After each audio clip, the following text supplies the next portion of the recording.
Wars have been a part of human history for thousands of years.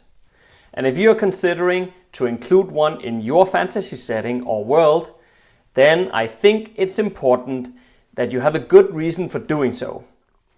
The causes of war can be numerous, and while the reason can be intertwined and complicated, I will in today's video share 9 causes that you can use as believable motives.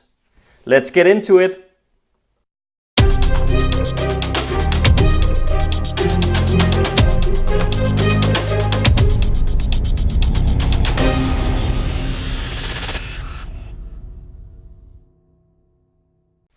Hi guys, my name is Jesper and welcome to the Fane of Fantasy. This channel is all about giving you inspiration to master your craft and create fantasy that would truly immerse your audience. First of all, I want to give a shout out to Autumn M. Bird. She is a fantasy author whom I communicate with on a regular basis. And she was in fact also interviewed here on Fane of Fantasy a while back. I've included the link to that video here on the screen, so you can go and check it out. But what I wanted to say is that she recently created a blog post on the same topic as this video. So you could say that Autumn was the inspiration for this video. So thank you for that, Autumn. Some time ago, I talked about creating a believable villain. And in that video, I also mentioned how no antagonist is ever evil for the sake of just being evil. The same thing applies when it comes to wars. So no one will ever initiate a war just because. There needs to be a believable reason behind. So let me give you 9 of them. And as usual, you can just steal away or even create new variations of what I mentioned here.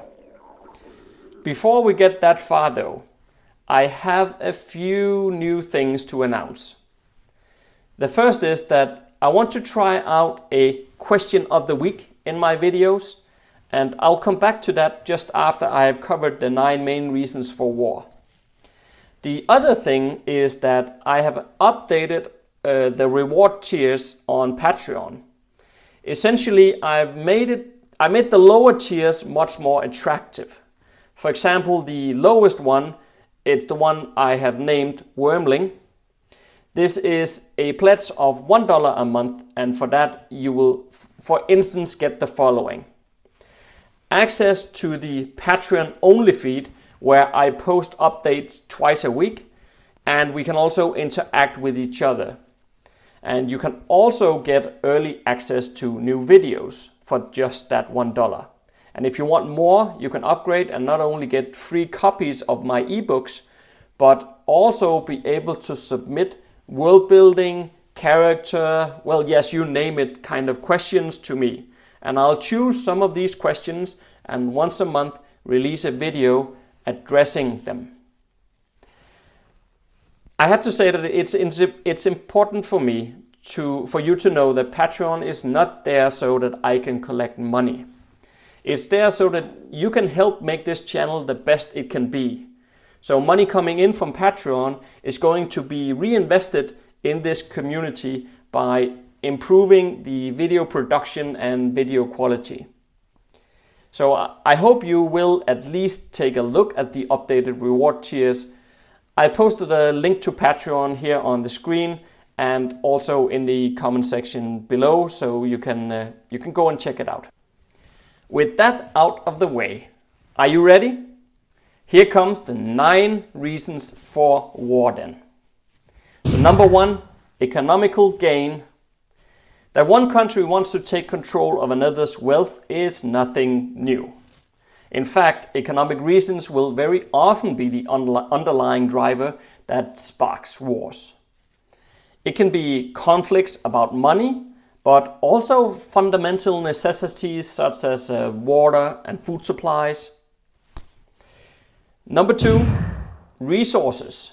So this one is in part a continuation of number 1, but here I'm more thinking about things like iron, fishing grounds, farmlands, anything that could be classified as scarce resources.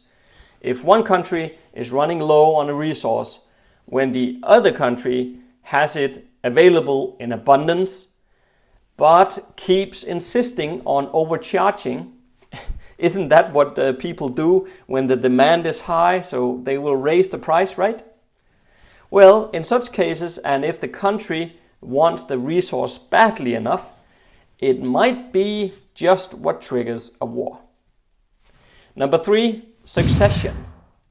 Okay, so this one could be a very common reason, in fact. This is the never-ending question on who the rightful king is. But you can also extend it to be about barons who disagree with the king about their rights. So perhaps they gang up on the king and attack him in order to gain control for themselves. Something like that. Number 4, territory. The reasons behind a country deciding that they need more territory can be plentiful.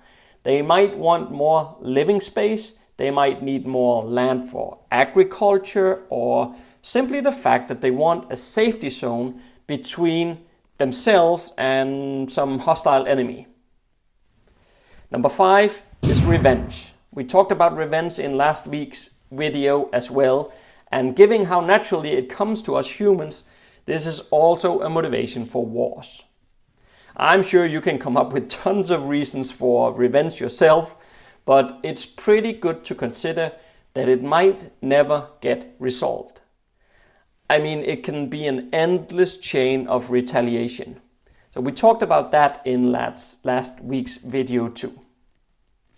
Number 6, nationalism and imperialism.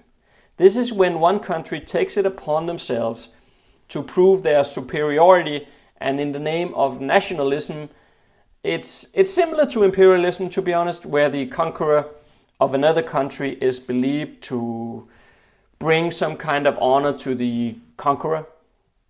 All right, number 7, revolutions. So here we are more concerning ourselves with wars within the same country, of course. So the people rises up against a government that they believe are not running the country as it should be run. Alternatively, you can also let the war originate from a group of separatists who want to form their own independent country. Number 8 is power. You could in some ways link this to number 6, nationalism and imperialism, as such rulers might be power hungry and just want more for themselves. Number 9 is religion. And I might have saved the biggest cause for conflicts for last here. And that is, as I said, religion. It tends to divide people into groups. And when both sides firmly believe themselves to be right, things can escalate. It doesn't always happen quickly, and it can also lie dormant for decades before suddenly blowing up in a flash.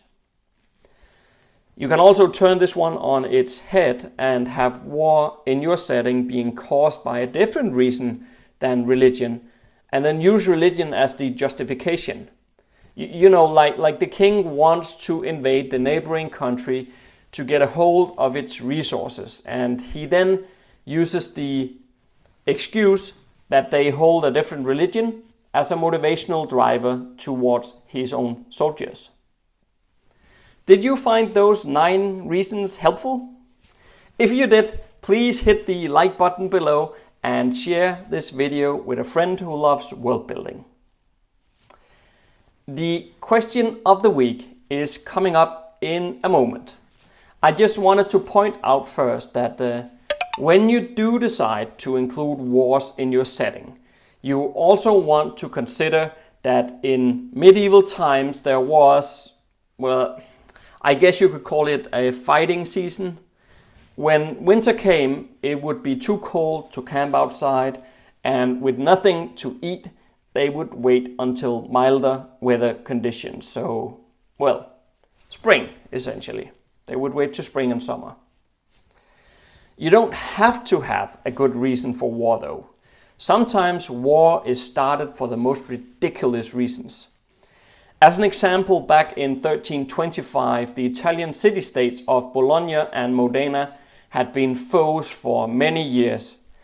And at some point, some of the Modenese soldiers sneaked into Bologna and stole a bucket from the city well. It was of course demanded returned by the Bolognese, but it was refused. And as a result, an army of 32,000 men was going to attack Modena.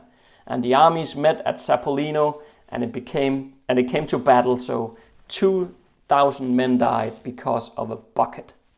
So yeah, crazy stuff does happen. What about the question of the week then? Alright, so here it comes. I would like to know which of these 9 reasons for war you find the most common and likely. So drop your answer in the comment section below, please. And hey, if you have a 10th option, then do feel free to post that one too. I actually completed the first chapter of book 3 in the Keystone Bone trilogy today. And this was my first true venture into dictation. And I can tell you that so far I'm very pleased with the results. It took me 2 hours to complete 3,000 words, and when typing on the computer, that amount of words would usually take me around 6 hours. So I have tripled my production speed today. If I can keep that up or even improve upon it, well, that remains to be seen, but so far I'm very pleased with it. If you haven't read book 1 in the trilogy, it's called Desolation, so this would probably be a good time to get into it. Of course it depends on how fast you read, but I think that most people starting out on book 1 now and then proceeding to book 2 will have both of them read by the time that book 3 comes out.